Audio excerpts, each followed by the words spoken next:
This Tietjen story begins with August Tietjen and Ida Kruger in Sherwin, Mecklenburg, Germany, where they're both employees that happen to fall in love.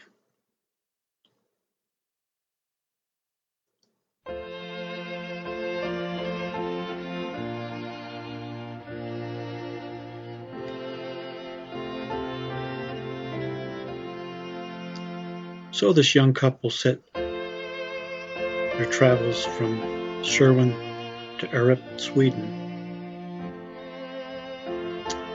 where they finally arrived in Erup.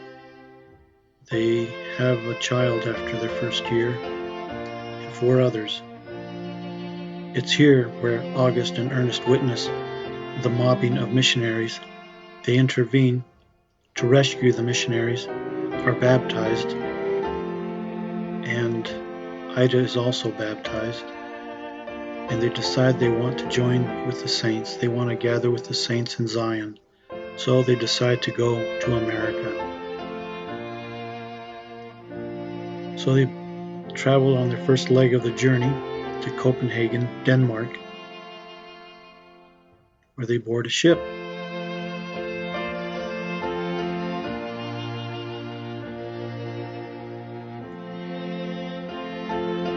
They take this long 5-day journey because of the North Sea storms. The ship is battered, but they finally arrive in Grimsby, England, Ernest having suffered seasickness for the first time. They then travel by rail from Grimsby, England to Liverpool and arrive on the 7th. Then they proceed to board the William Tapscott ship, but they couldn't depart for a few days, but finally they pulled anchor up on the 11th of April and headed towards America with cheers and tears of joy. 5 English wards and 5 Scandinavian wards, 726 people, and with crew 789 people total. They were under the direction of Robert F. Nelson and his counselors. They were instructed to maintain order, cleanliness. Fancy Fry reported that they sang the song "Babylon, O Babylon, we bid thee farewell." They had their prayers morning and evening at 8 o'clock and worship services on Sundays. They finally arrived in New York. Appearance was very haggard and looking like a lot of drunks, having not used their legs on this long journey of 5 weeks. They continued their journey up the Hudson River on the steamboat Isaac Newton on their way up to Albany, New York. They then went by rail,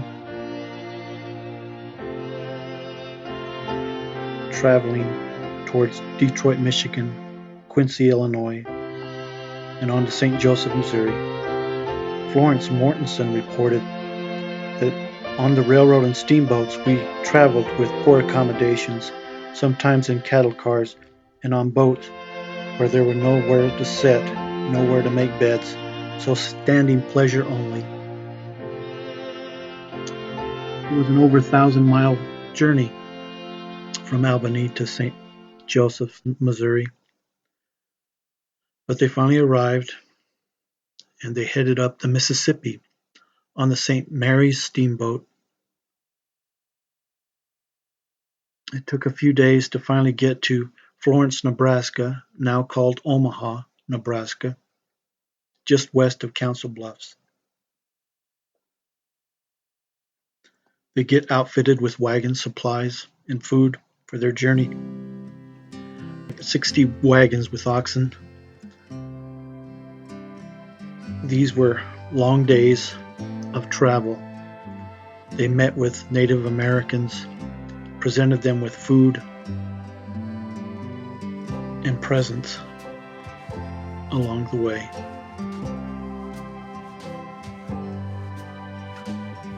It was a long journey to walk these over 1,000 miles to Salt Lake, but they made their way there, running short on food. However, they finally arrived in Salt Lake on the 15th of September 1859.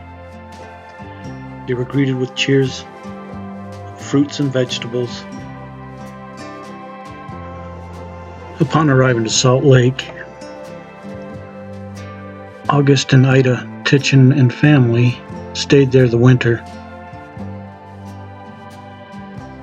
August fell ill with appendicitis and was sick for a number of years while Ida provided for the family. Eventually they moved to Goshen and have 2 more children, Ephraim and Joseph. Then they moved to Santaquin, and August recovers. They begin growing an orchard and starting their new life in Utah.